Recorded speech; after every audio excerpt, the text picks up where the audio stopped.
ರಾಜ್ಯ ರಾಜಕಾರಣಕ್ಕೆ ಎಚ್ಡಿಕೆ ಮರಳುವ ವಿಚಾರ ನಾನು ಇದನ್ನು ಸ್ವಾಗತ ಮಾಡ್ತೀನಿ ಅಂತ ಡಿಕೆ ಸುರೇಶ್ ಹೇಳ್ತಾ ಇರೋದು. ನಾವು ಯಾರು ಹೋಗು ಅಂದಿಲ್ಲ, ಇಲ್ಲಿಗೆ ಬರ್ತೇವೆ ಅಂದರೆ ಬೇಡ ಅನ್ನಲ್ಲ. ಅವ್ರ ಪಕ್ಷಕ್ಕೆ ಅವರೇ ಅಧಿಪತಿ, ಅದರಿಂದ ಯಾವುದೇ ವ್ಯತ್ಯಾಸ ಇಲ್ಲ. ಇನ್ನೂ 2.5 ವರ್ಷ ಸಮಯ ಇದೆ, ಆಮೇಲೆ ಅದ್ರ ಬಗ್ಗೆ ನೋಡೋಣ ಅಂತ ಬೆಂಗಳೂರಿನಲ್ಲಿ ಮಾಜಿ ಸಂಸದ ಡಿಕೆ ಸುರೇಶ್ ಈ ಸ್ಟೇಟ್ಮೆಂಟ್ ಕೊಟ್ಟಿದ್ದಾರೆ.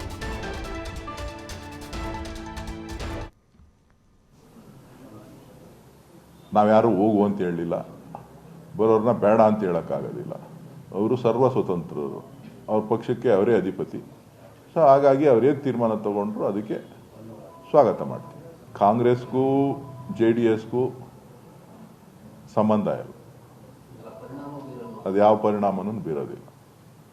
ಇನ್ನು ಭಾಳ ದೂರ ಇದೆ, ಇನ್ನು 2.25 ವರ್ಷ 2.25 ವರ್ಷ ಇದೆ. ಸ್ವಾಗತ ಮಾಡ್ತೀನಿ, ನಾವ್ಯಾರು ಹೋಗು ಅಂತ ಹೇಳಲಿಲ್ಲ, ಬರೋರನ್ನ ಬೇಡ ಅಂತ ಹೇಳೋಕ್ಕಾಗೋದಿಲ್ಲ.